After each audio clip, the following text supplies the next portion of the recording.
Man merkt sofort, das Boot will los. Also 50 Knoten und in den Böen sogar bis zu 80. Dann kam er näher. Sehr nah. Bitte kein Ärger. Nicht jetzt. Auch der Nami sieht man allmählich die Belastung an.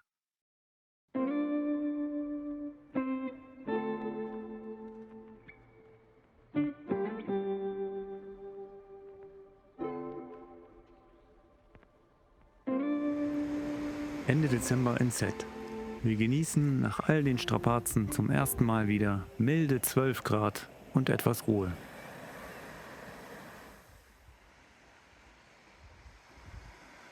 Wir haben auch ein wenig die Stadt erkundet. Doch wer raufgeht, muss auch wieder runter.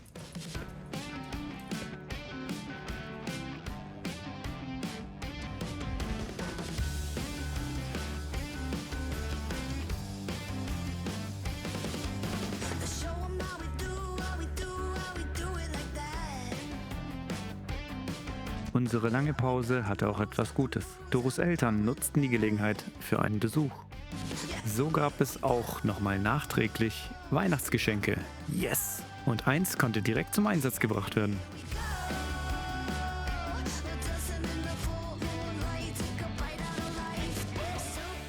Da das Wetter sich jetzt verschlechtert hat, keine Sonne mehr scheint und vielleicht morgen regnet oder übermorgen, haben wir jetzt uns vorgenommen, das Segel anzuschlagen.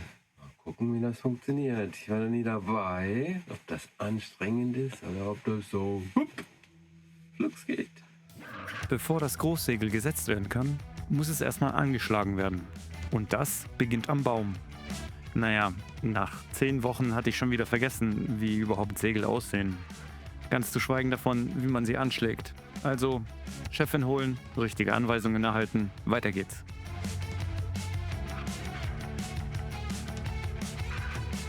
Wir befestigten zuerst den Unterliegstrecker am Schothorn und ziehen das Segel so durch die Nutt am Baum.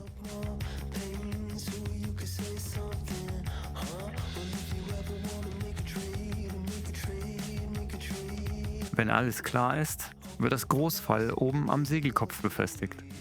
Dann ziehen wir das Segel Stück für Stück hoch. Die Mastrutscher gleiten dabei sauber in die Führung am Mast. Zu guter Letzt wird das Segel noch am Hals festgemacht, also vorne unten am Mast fixiert. Bevor es richtig losgehen kann, fehlt noch das Wichtigste. Die Reffleinen müssen sauber eingefädelt werden. Da wir 2 Reffstufen haben, sind es auch 2 Reffleinen, die jeweils durch die entsprechenden Reffpunkte am Segel geführt und sauber verschnürt werden. Und das war's. Fertig angeschlagen, das Großsegel ist bereit für den Wind. Danach wird das Großsegel ordentlich zusammengepackt. Wir falten es auf den Baum und fixieren es mit ein paar Gummibändern direkt an den Mast. Zum Schluss kommt noch das Segelkleid drüber. Das schützt nicht nur vor der bösen Sonneneinstrahlung, sondern sieht auch einfach ordentlicher aus. Als nächstes ist unser riesiges Vorsegel dran, die Genua. Die lag die letzten Woche als eine Art Segelburrito im Vorschiff. Einfach zusammengefaltet und in den eigenen Schoten wie ein Päckchen verschnürt. Aber hier dürfte es etwas entspannter laufen, denn wir haben eine Rollreffanlage. Also Segel ans Vorfall anschäkeln, kontrollieren, dass keine Drehung drin ist und dann wird langsam hochgezogen. Man merkt sofort, das Boot will los. Kaum füllt sich das Segel mit Wind, kommt Leben ins Rick, als hätte es nur auf diesen Moment gewartet. Oben angekommen, Schot stramm ziehen, einmal tief durchatmen und dann wird die Genua auch schon wieder ordentlich eingerollt, bis sie gebraucht wird. Bereit für die erste Fahrt. Das war voll anstrengend. Schwarze Hände, alles tut weh. Und da war volle Kanne ziehen am Seil. Ach Quatsch, mit links ging das. Hat Spaß gemacht, war interessant. Wir haben es geschafft, Segel sind dran, Sonntag kann es losgehen. In Frankreich ist privates Feuerwerk verboten. Jedoch gibt es ein paar Gemeinden, die zu dieser Zeit eine kleine Show veranstalten. Hier in Marseille gab es eine Versammlung auf dem Rathausplatz, gefolgt von einer Lichtshow mit musikalischer Untermalung.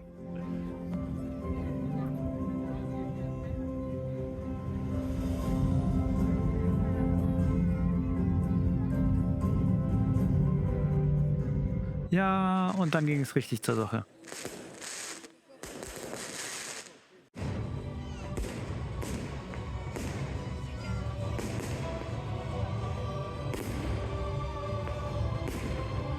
Aber nach 15 Minuten Geballer war es auch schon wieder vorbei.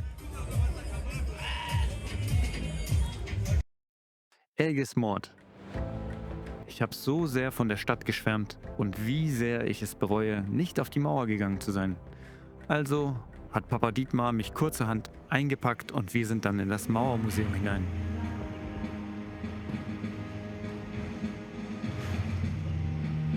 Moi, Louis, 9e du nom, par la grâce de Dieu. Und wow, fast alles dreisprachig, perfekt erklärt. So fühlt man sich als Tourist richtig willkommen.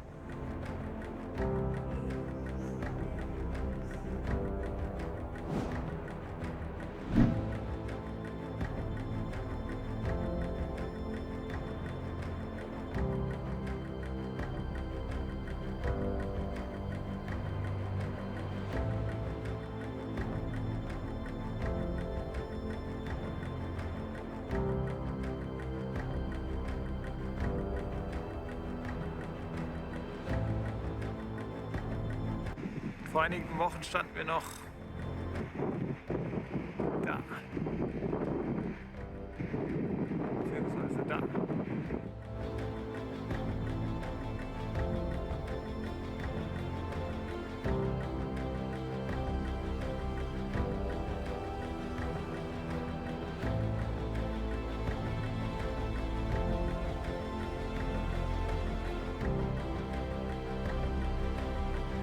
Überall in der Stadt gibt es diese Treppen, aber die sind natürlich gesperrt. Was auch krass hier ist, dass in einem jahrhundertalten Gebäude einfach das behindertengerecht gemacht wurde, dass auch die Rollstuhlfahrer einfach auf den Turm hoch können. Unglaublich.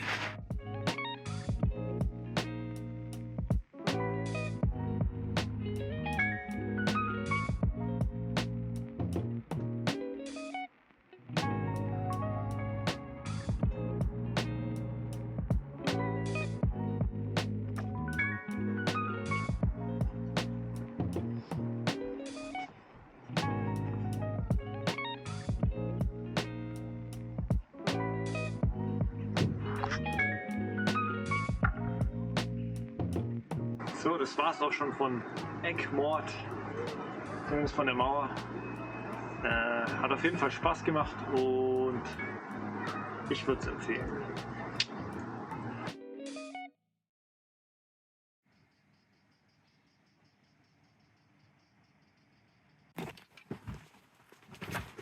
So, woran merken wir, dass unser Wasser leer geht?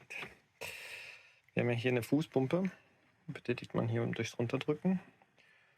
Und dann kommt hier Wasser raus. Aber man hört schon, da wird Luft angezogen. Da ist es nicht, das ist leer. Und das ist hier das Wasserstecksystem. Das braucht so einen Pimmel. Und unser braucht auch einen Pimmel, also braucht es einen Doppelpimmel. Dann gucken wir mal, ich glaube, ich leihe mir kurz einen vom Nachbarn aus. Ja, in den letzten 4 Häfen, wo wir jetzt auffüllen waren, haben wir 4 verschiedene Anschlüsse gebraucht.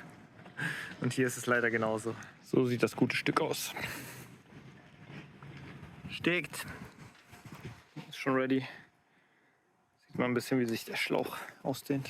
Unser Zauberschlauch. Hier ist auch spannend, dass es hier keinen Aufmachknopf gibt. Die Dinger sind einfach unter Druck.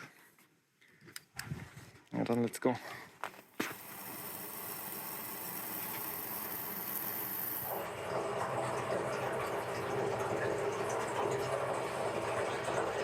Und wir haben auch einen sehr einfachen Zugang. Zum Glück. Die Wassertanks aus früheren Folgen kennt man auch. Falls nicht, guckt es euch an. Wir haben 2x250 Liter. Und hier haben wir so ein Röhrchen und das zeigt den Stand an. Und ja, sieht man jetzt nicht so gut, aber es ist halt leer. So, nur nach schlappen 25 Minuten ist der Tank fast voll. Jetzt noch weitere 10, dann kommt es in diesen unsichtbaren Bereich, den nicht sichtbaren Bereich. Dann sind wir auch fertig. Don't you ever try to get away. Letzte Vorbereitungen laufen. Jetzt nach einem Monat Set müssen wir das Boot wieder ein bisschen auf Vordermann bringen. Während Doro hier die Leinen durchzieht und mal alles schicki macht, versuche ich den Fender, den wir mal gefunden haben, wieder zu reparieren und zu schauen, dass der uns im nächsten Hafen einen guten Dienst erweist. Ein letzter Blick auf den Ölstand. Routine, aber unverzichtbar. Dann kann es losgehen.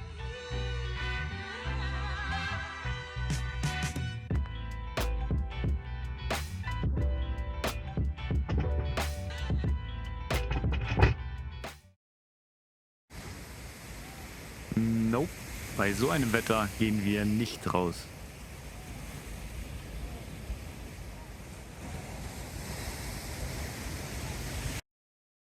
Doros Eltern sind abgereist. Das Wetter hält, also Leinen los, Kurs Süd. Nach 11 Wochen ohne Segeln ist da schon etwas Nervosität.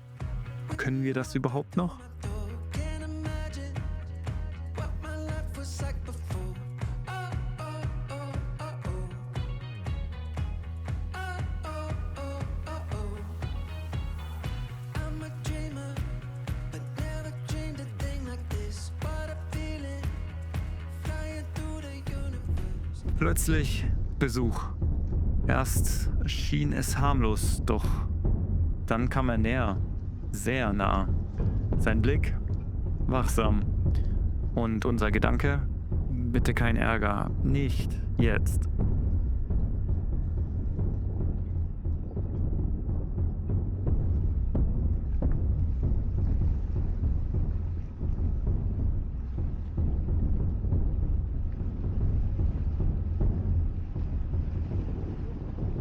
Es kam ganz anders.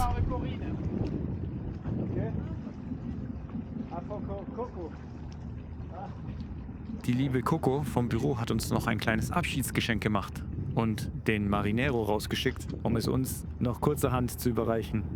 Wie süß ist das bitte? Merci, monsieur. Au revoir. Bonne journée, au revoir. Dreamed a thing like this. What a feeling, flying through the universe. Oh, oh, oh, oh, oh. Oh, oh, oh, oh, oh. Living the best day of my life. Living the best day of my life. Living the best day of my life. Living the best day of my life. Living the best day of my life. Living the best day of my life. Yeah, yeah, yeah. The best day of my life. Best day of my life. Wir sind jetzt auf dem Mittelmeer. Oh, aber die Wellen sind ganz schön pushy. Obwohl wir kaum Wind haben, drücken uns die Wellen ganz ordentlich nach links und rechts.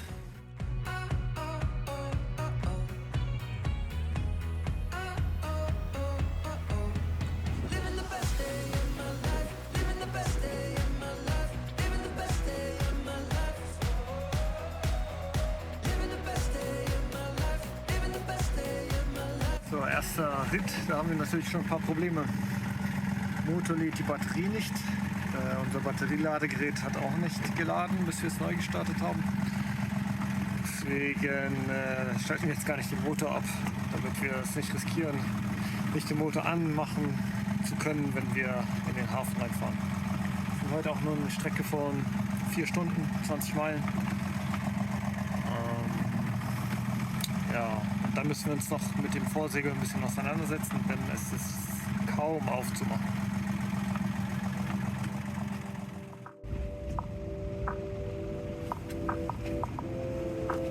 Mit angenehmem Vorwindkurs und dem Ausweichen von Fischerfähnchen hatten wir alles in allem eine entspannte Fahrt.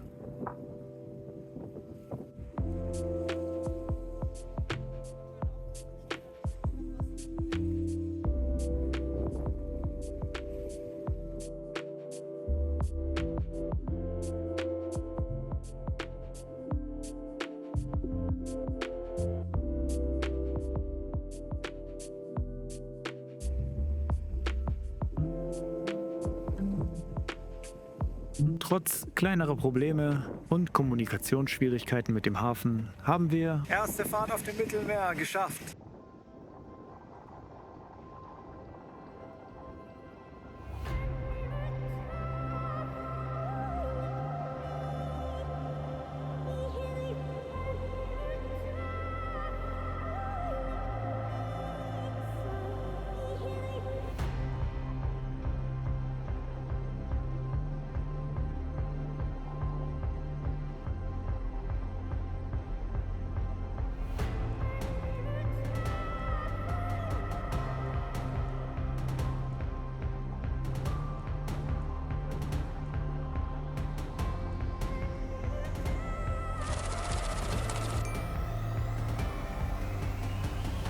Da wir nicht genau wussten, wo wir parken sollten, haben wir einfach an der Tanke festgemacht.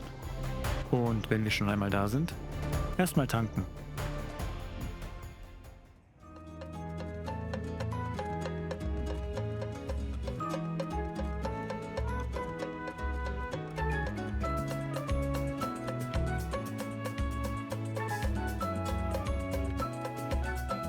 So, kleine Belohnung. Ich glaube, der schlimmste Teil beim Verlassen von dem Hafen in Set war, dass er einfach echt gut war. Und jetzt fängt es halt auch schon wieder an, warum ich den Hafen vermisse. Ja, Toiletten und Duschen gehen hier, zumindest mit der Karte jetzt gerade nicht. Nicht möglich. Und natürlich sind wir zu spät. Kapitänerie hat zu und ich meine, morgen wollen wir ja dann auch schon wieder los. Wifi, WLAN gibt es hier auch nicht, beziehungsweise nur in der Kapitänerie. Ja, und unser Platz ist halt auch nicht super geil im Sinne von, der ist öffentlich zugänglich, also auch kein Tor oder sowas. Ja, ist immer so ein mulmiges Gefühl, wenn viele Passanten am Boot vorbeilaufen, die eigentlich gar nichts mit dem Hafen zu tun haben. So, nicht mal 24 Stunden in Valras Plage gewesen. Jetzt springen wir ein Örtchen weiter, das sind nur 5 Meilen, weil am Nachmittag kommen jetzt in Böen bis 40 Knoten. Darauf haben wir jetzt nicht so Bock. Und morgen soll es super Wetter sein, das heißt, morgen machen wir eine schön lange Fahrt, weil danach die nächsten 3 Tage sollen wieder katastrophal sein. Müssen wir es aussitzen. Deswegen versuchen wir dann morgen, soweit wie möglich es geht, tagsüber zu fahren. Ja, wir haben uns auch was überlegt, beziehungsweise ich.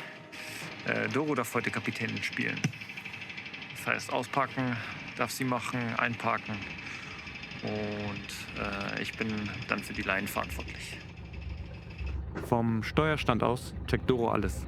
Windrichtung, Wassertiefe, Motordrehzahl, Leinenklar, andere Boote unterwegs. Bezahlt haben wir doch auch, oder? Man sieht, der Kopf ist voll und noch bevor wir ablegen, prasseln Gedanken und Nervosität gleichzeitig auf sie ein.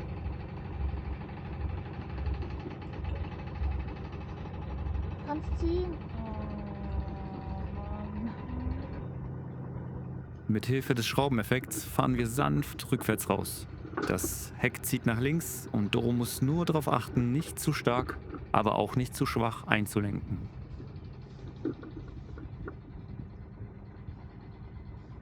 Unser Boot hat eine erstaunlich gute Manövrierfähigkeit. Doro lenkt ein wenig zu früh ein.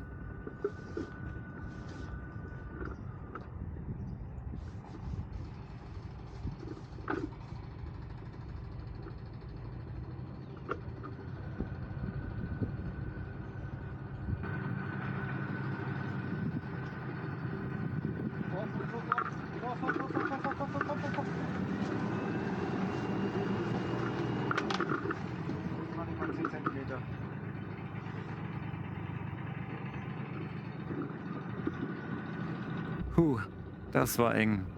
Aber schnell reagiert, nichts passiert. Beim Ausparken fehlt oft der Blick zur Bugspitze. Man ahnt nur, wie nah man wirklich ist. Und so verschiebt sich der Fokus. Das Boot hinter uns für einen Moment vergessen. Wieder was gelernt. Nur wer selbst steuert, lernt sein Boot wirklich kennen. Und auch die Fehler gehören halt nun mal dazu.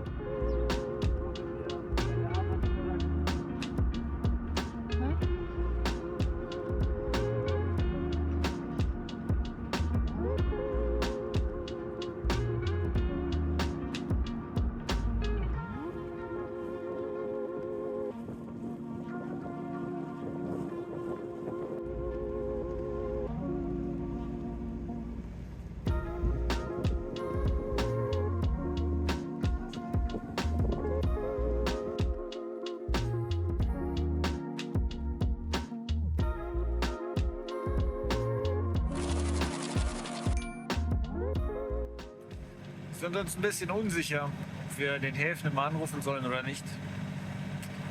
Im letzten Hafen haben wir angerufen, aber die haben ja nur Französisch gesprochen und der Englischsprachige war krank. Und der nächste Hafen hat gar keine Telefonnummer. Es lief besser als gedacht. Dank helfender Hände beim Anlegen kamen wir sicher an. Genau rechtzeitig, um uns vor dem aufkommenden Wind zu verkriechen. Und der war nichts, womit man spaßen wollte.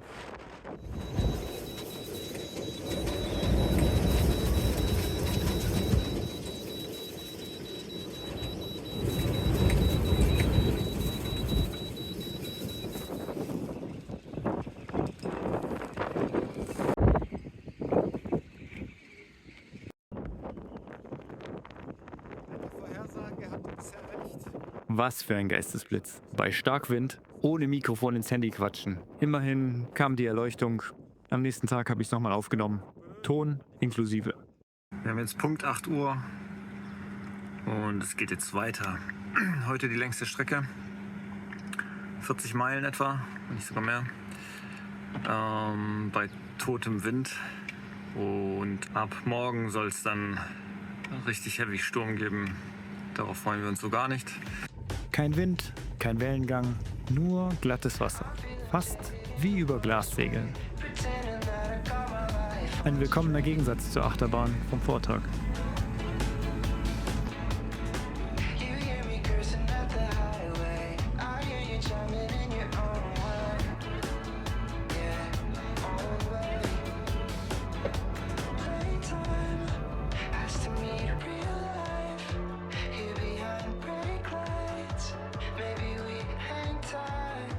We could live a better life. We talk about it every night. You could buy a yellow bike, spend it on it all the time. You can wear the dress you like. You don't have to compromise. We could have it all. Jetzt etwa knapp 4 Stunden unterwegs. Der Wind hat ein bisschen aufgefrischt, aber leider genau gegen uns. In etwa einer Woche möchten wir in Barcelona sein, denn meine Eltern haben spontan ihren Besuch angekündigt. Ob wir es pünktlich schaffen? Na, das wird sportlich. Stunde 7. Sind nur noch eine Stunde entfernt von unserem Ziel. War zum Glück eine recht angenehme Fahrt. Bis auf jetzt die letzte Stunde bin ich ein bisschen seekrank geworden. Das ist schlecht. Auch spannend ist, dass wir jetzt der Marina angerufen haben. Wir müssen nochmal funken. Das kennen wir seit Polen gar nicht mehr so. Sehr Ostsee ähnlich. Langsam nähern wir uns Port Fondre. Ein rauer, funktionaler Hafen und unser letzter Halt, bevor wir Spanien erreichen.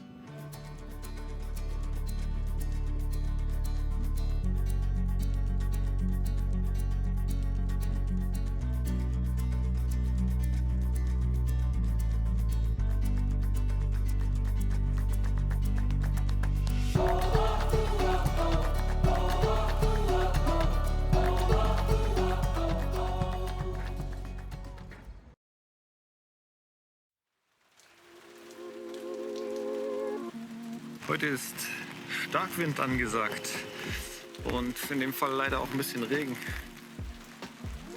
Aber wir lassen uns nicht die Laune verderben. Wir versuchen ein bisschen an Bord was zu machen und wenn es aufhört zu regnen, vielleicht auch ein bisschen die Stadt erkunden. Jo, Riesenbaguettes. Und wenn man schon mal festsitzt, kann man auch gleich Sightseeing draus machen. Also Port Vendre, zeig, was du kannst.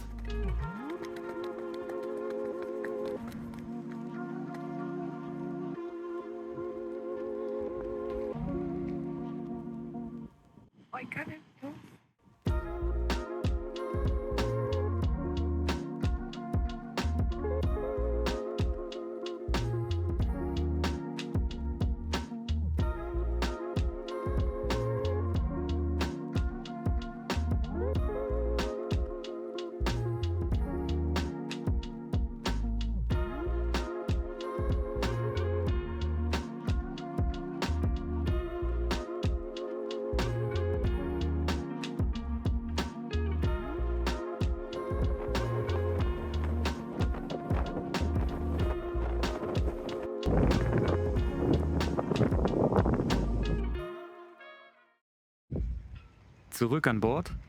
Begrüßt wurden wir vom unermüdlichen Schaukeln durch die einrollenden Wellen.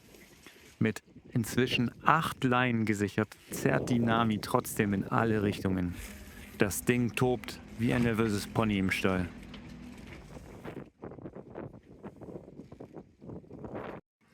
Wir haben jetzt 21 Uhr und Windstärke 50 wurde gemessen, also 50 Knoten und in den Böen sogar bis zu 80.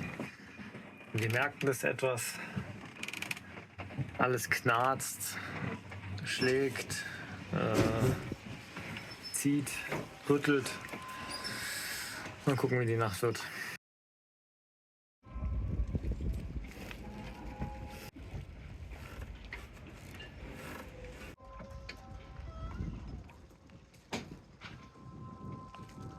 Wir sind müde. Wir sind so unendlich müde. Das Boot schaukelt dermaßen. Aber das andere Problem ist, seit wir hier sind, sind die Temperaturen halt von 15 Grad auf 5 Grad runtergedroppt. Das heißt, draußen sein ist jetzt halt auch nicht so geil. Versuchen so viel wie möglich zu spazieren, ein bisschen den Kopf frei zu kriegen. Aber es ist einfach kalt.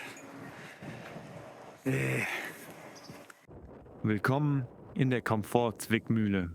Draußen gefriert uns das Grinsen im Gesicht, drinnen wird's beim Schaukeln flau im Magen.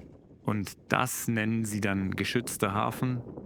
Na gut, man muss auch sagen, Welle und Wind kamen genau aus der Richtung, in dem der Hafen nicht gestürzt ist.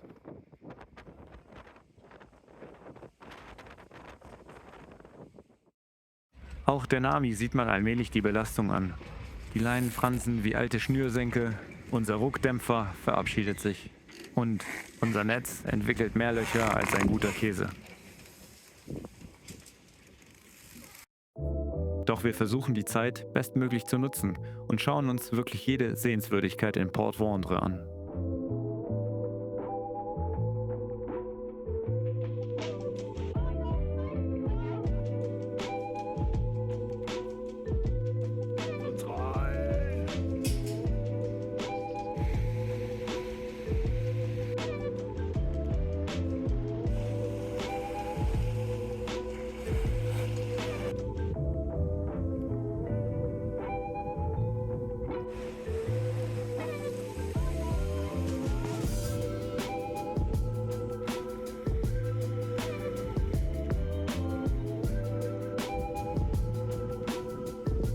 Die Frage, die wir uns stellen, ist, wie kommt man da hoch?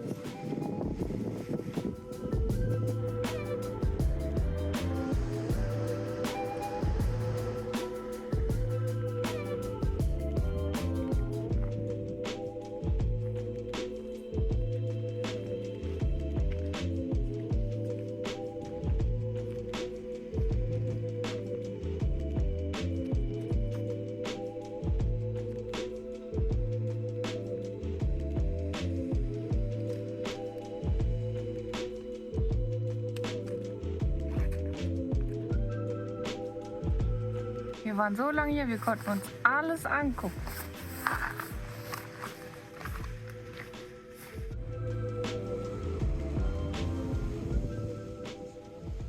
Mir ist auch aufgefallen, dass die ganzen Boote, die hier Dauerlieger sind, die Berufsschiffe, kennen sich schon mit diesem Wetter aus und haben natürlich ihre Boote so geparkt, dass sie ein bisschen weiter weg vom Ufer sind.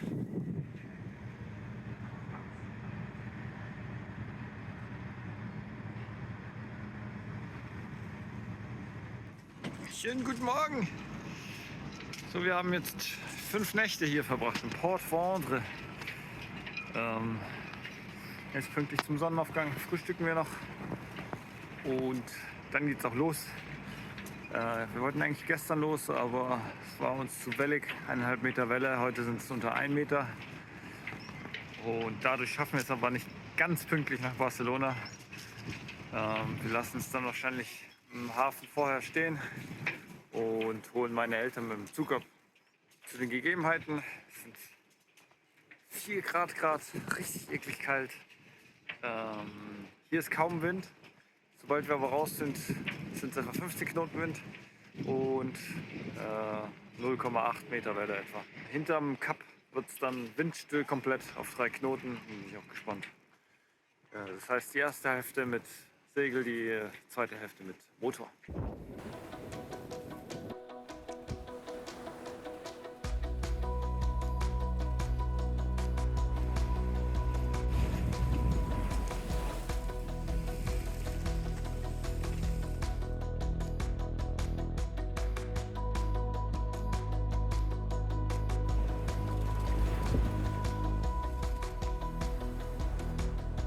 Da hinten ist Spanien und damit sind wir jetzt in Spanien.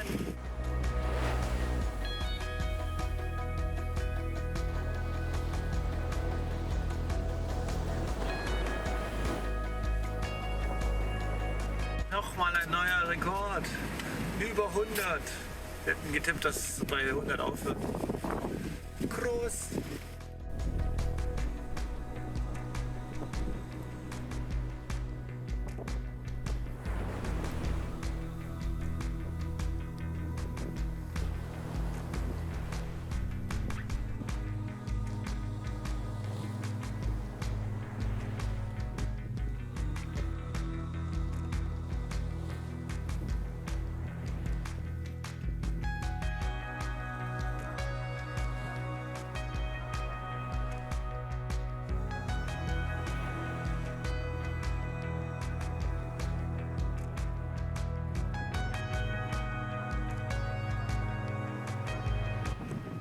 Da hinten sehen wir dann noch den Kap de la Muerte.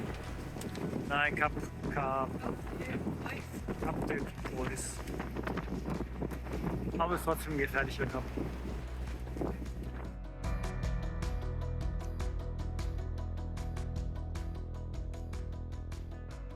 Ein letztes Mal noch die französische Cuisine probieren. Oui, oui. Das ist übrigens ein Maxi Pain au Chocolat.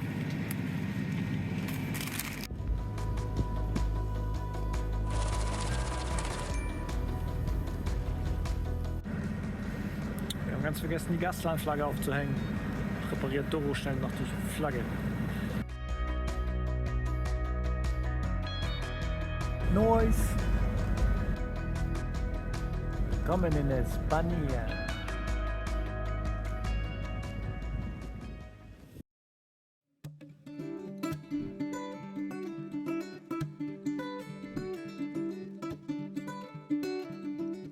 So, das kennen wir schon noch ein bisschen aus Port Vendre.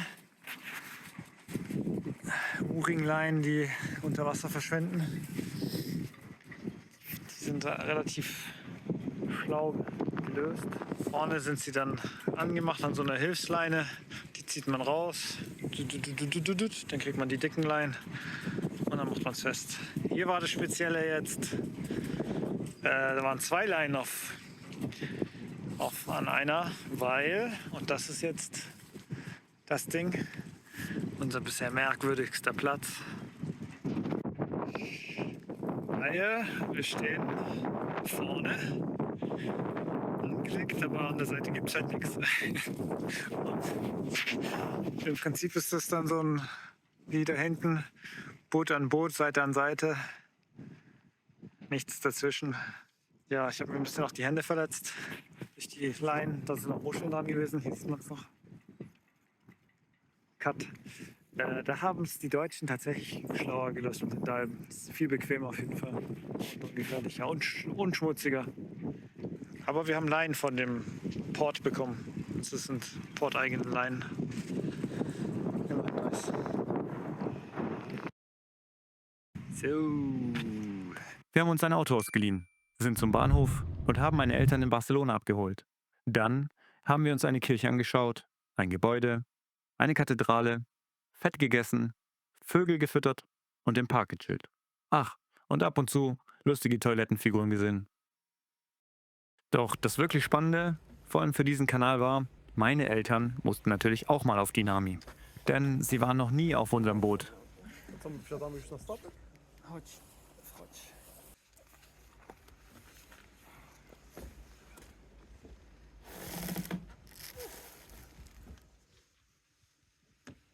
Dann gab es natürlich erstmal eine Roomtour. Beweisbilder mussten gemacht werden. Und nicht vergessen, die Kinder sollten auch mal ordentlich was essen.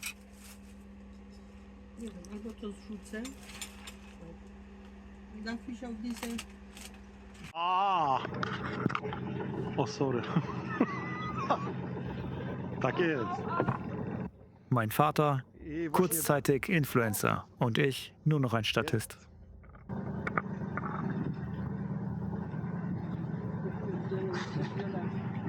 Ja tu siedzę z kawą i co? Czemu taką krótką masz tą? To możesz ściągnąć. Mam das góry. Das ist die Chefin, wo das alles da organisiert. Und ich bin der, wo alles sagt in dieser Kamera. Für meine Eltern war es faszinierend. Beide waren noch nie in ihrem Leben segeln.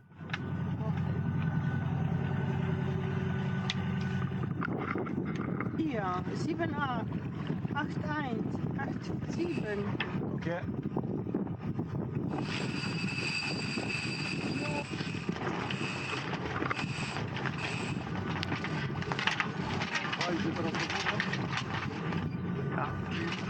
Teraz musi prostować to. Dobra, oder? Ja.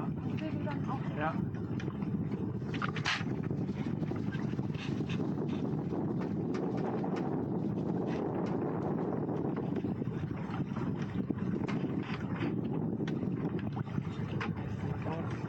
Ihr seid normalerweise in so einem Club sein. Wenn Sie da sitzen, müssen Sie nie wieder bitten aufzustehen. Also da nicht die sitzen alle auf einer Seite und Nie machaj mi tym się.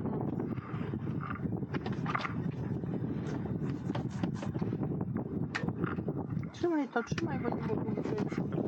leuchtet rot, Wyłączałeś. leuchtet. Może być nie Patrz. Jak ja wpadnę, to razem z nim. Das war der Ausflug mit meiner Family. Eine Stunde. Aber ihnen hat Spaß gemacht so, und ihnen hat es gereicht. War auch nicht so warm wie damals auf dem Stettiner Hafen mit Doros Eltern.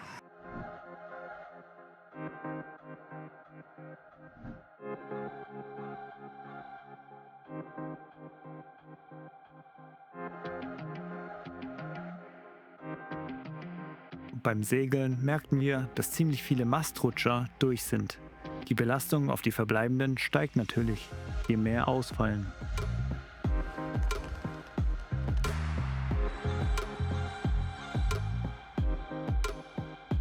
Erst repariert. Noch 5. Fertig. So, mega Glück gehabt mit den alten. Da konnte ich einfach die Schraube rausdrehen. Nicht so wie bei dem ersten, den wir wechseln mussten. Da mussten wir das abhaken. So, Großsegel ist wieder einsatzbereit. Das war's von La Scala. Wir wollen weiter. Wir waren jetzt 13 Tage da. Kostet hat es uns ganze 317 €, was happig ist. Weil die Häfen in Badalona, bei Barcelona, würden wir